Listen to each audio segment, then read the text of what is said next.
is a tale of long ago. The land was full of dragons.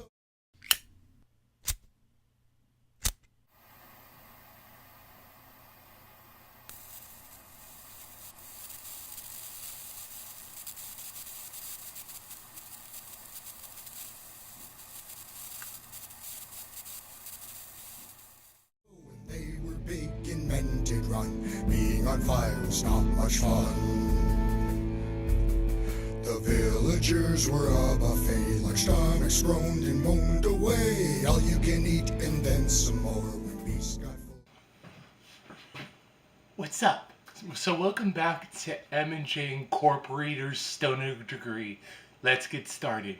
We have this corned beef, so we're going to be cooking this up today. So let's get it open, guys. I have the round red out there on the cutting board, and right now what I'm going to do is dry it off so that I can sear it. So let's get started on that.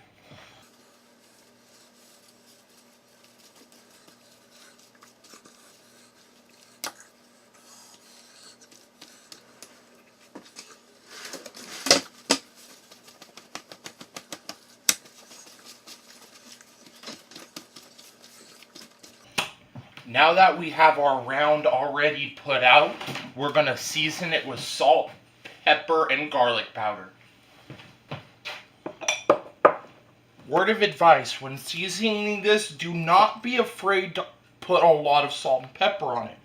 Because the more salt and pepper that penetrates this, the more you'll have that flavor sticking on it. So don't be afraid to put a lot of salt and pepper.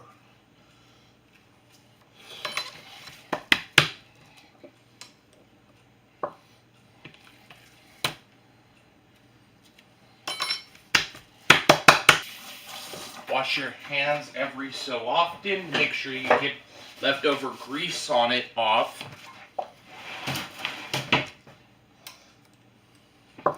And just season all the sides.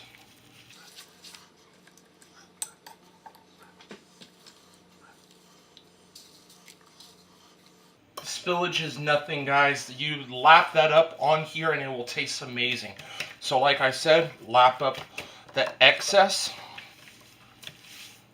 Make sure that all sides are evenly coated so that you have a nice crust to sear onto there.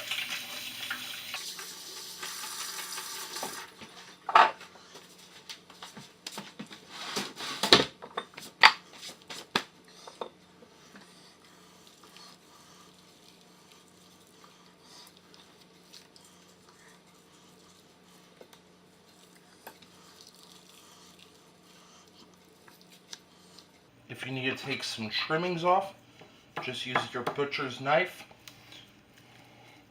and save that for later. Now that we got that, I'm going to take a little bit of the silver skin off so that when I cook it, it will have that little bit extra of a chew to it.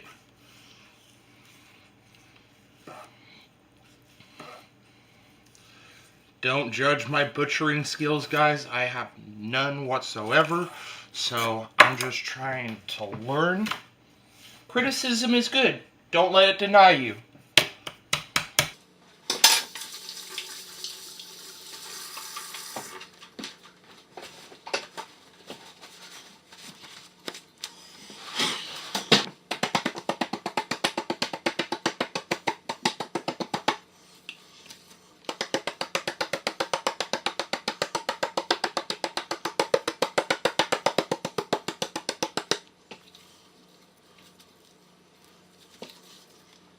Like I said, guys, do not be afraid to overly season it.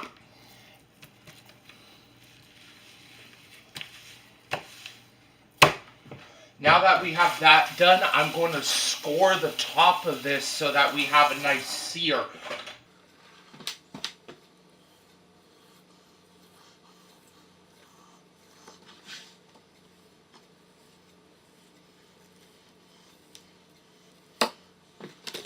Now that we have the pattern, we're all ready to go outside and start crisping this up.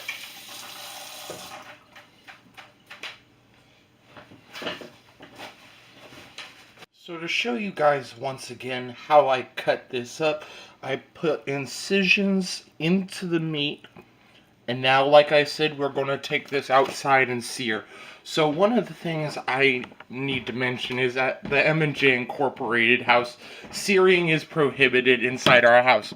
So we're going to take it right out here, place it here, and get our blowtorch to start this up. What's up? Just wanted to leave you on the side note to say that we ended up not using the torch. The torch ended up being broken, so I seared it in the cast iron pan instead. We're sorry for any of this inconvenience. We hope you guys love the video as much as we do. Peace out, guys. I have this device right here that I'm going to be using to test the heat. Right here is the screen that you would normally be able to test with, and so when you press this button right here, it tells the temperature of what your pan, your skillet, or whatever it else is. So right now, I'm going to show you guys what the heat is coming off of this. You see I'm pointing it, and there's a little red dot on the pan. I don't know if you guys could see it on the camera, but there is a little red dot. It tells me that our temperature is at 386 degrees. So that's about the temperature I want it to be at for our meats. So the way I'm also going to test it out right now is by throwing in those little scraps of actual meat that I cut off of the brisket, and I'm just going to test it to sear it in this pan. So let's see. That is hot enough. Okay guys, so I'm going to cook that, and I'm going to let you guys know how it tastes after I'm done. So I have cooked this, and I'm just going to try it right now.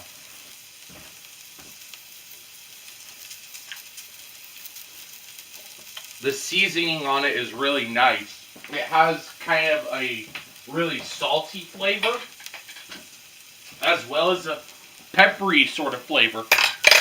So now I'm going to toss this whole thing in the pan, and we're just going to let it cook and watch it and see how it tastes in the end.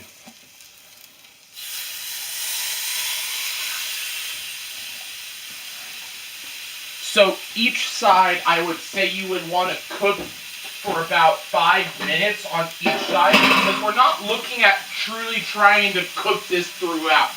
We're just trying to get a really nice sear on it so that we can have it go into our pressure cooker. And that's what we're about to do after we're done with this.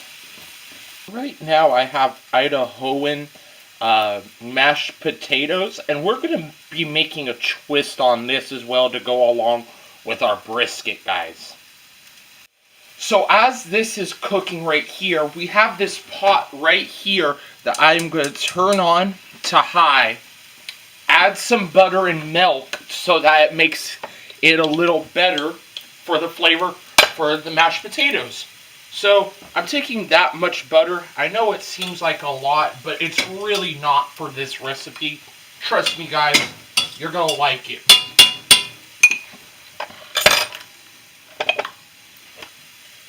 Melt down the butter in the pan like so, and make sure that the butter just coats the bottom of the pan.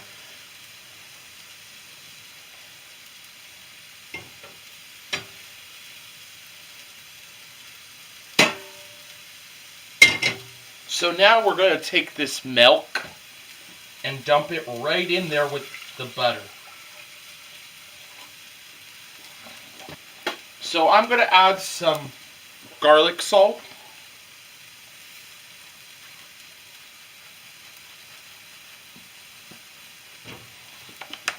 Garlic powder once again. Oh shit.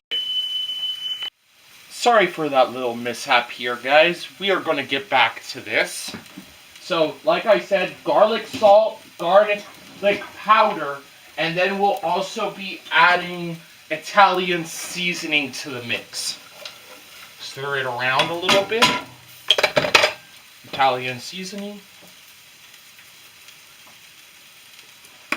And forgot to put the garlic powder in. Okay. So it's been about 5 minutes now, so I can flip this brisket and make sure that it's cooked on the bottom.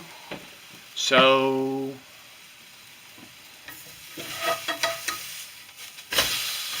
oh yeah, we got that perfectly done, guys.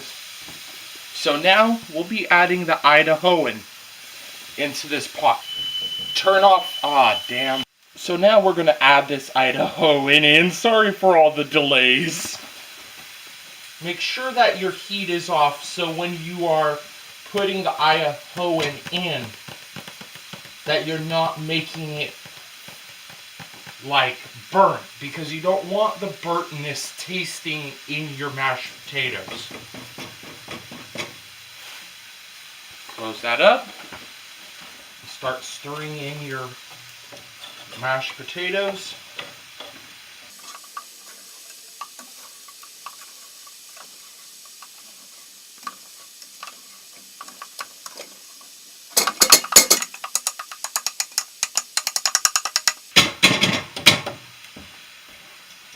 Grab a bowl.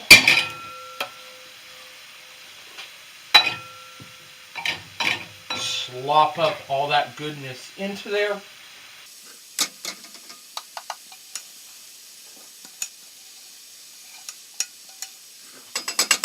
And serve it to those 3 little piggies who went wee wee wee all the way home. Also, extra step for this.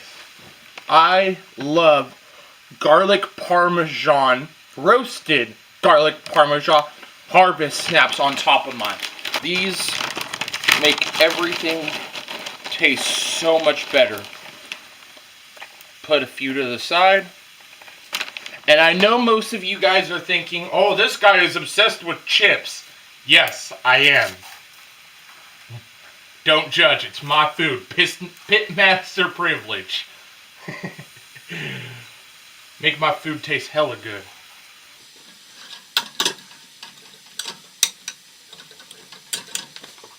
And now for a little bit of presentation.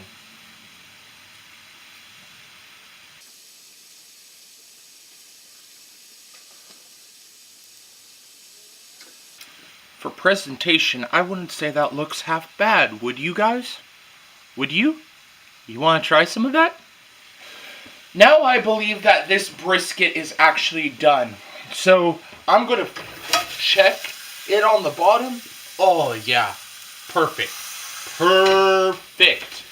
Now that I have it roasted, I'm going to put some water into this Instapot we have here.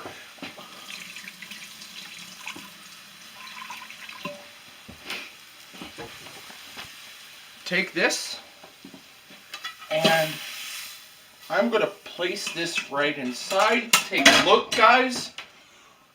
So we have it sitting at the bottom of this Instapot so we could have it cook for a little while. So take my cord, plug it in someplace. As you could see, the thing says off right here. So how I turn it on is I take this lid, put it on this side, and you hear that sound, and you click. Make sure that this little knob on the top of here is facing straight forward. Otherwise, all the steam is going to come out, and we are not going to pressurize it. So I'm going to press the meat and stew option, and I am going to go for 90 minutes.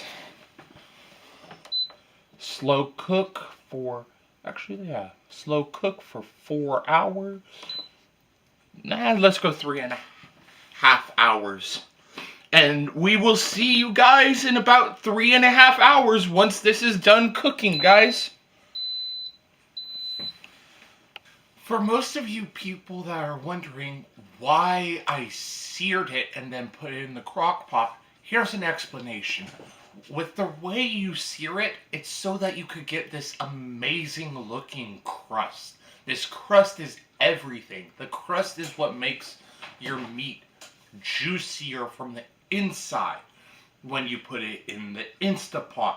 The Instapot pressurizes it, making sure that the meats just glisten after you are done cooking it. When you are done cooking it, you come out with this beautiful soup base. Meat covered and saturated inside and out. It just turns out so phenomenal, guys. Hope you guys love it. The final product is ready. Let's pull it out and put it over here. Oh my god. Oh man. Come take a look at this. Come take a look. Oh my god. That looks so good. Now I'm going to pull out the meat from that, and then I'm going to slice it, and we're going to see what it looks like inside.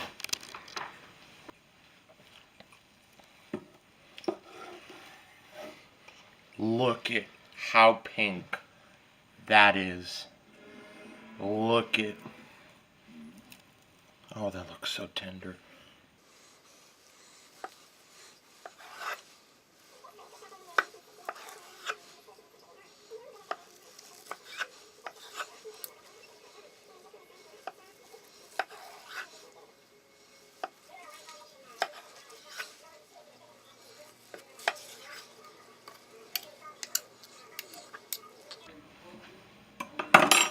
That is how you cook a roast beef, guys. Let's try it.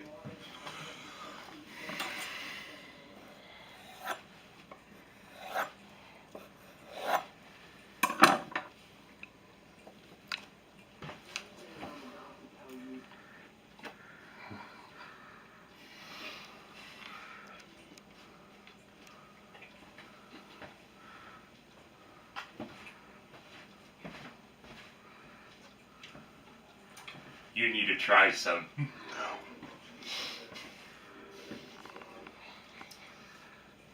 Oh my god. I couldn't explain it. It's just that good.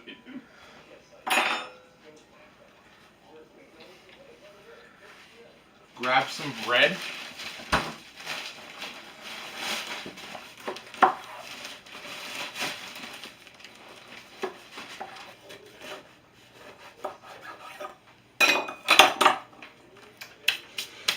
Make your own sandwiches, guys. That's how we do it here at the M&J Incorporated house. The way I like to prepare my sandwiches for when I start to eat is I like to take a knife.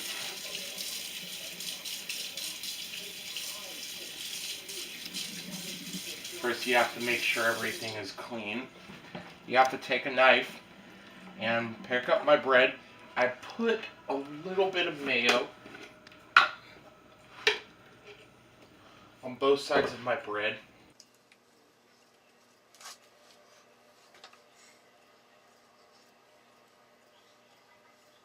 A little bit of hot sauce. Okay, that's a lie, a lot of hot sauce. I like myself hot sauce.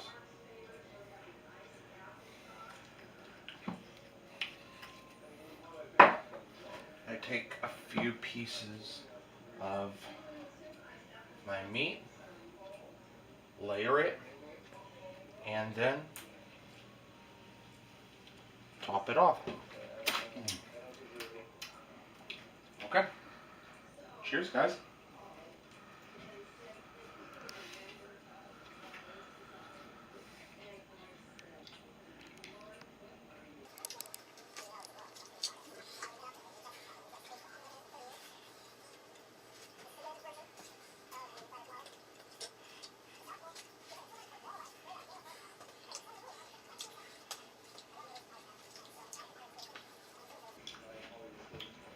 You guys don't know how good a sandwich like this honestly tastes. Peace out, guys. Guys, we hope you liked this video. Please like and subscribe and follow us on Facebook. Scatter, flee, and escape to live to fight another day. Run, run, don't be slow or be like a flaming marshmallow. Dragons never joined a pack, just solitary, that's a fact. Good thing for us or we'd all be snacks. An army of dragons would surely win. Companies of noblemen it took to slay a hydra then, but they were so huge and powerful, the costly battles lasted long. Scatter,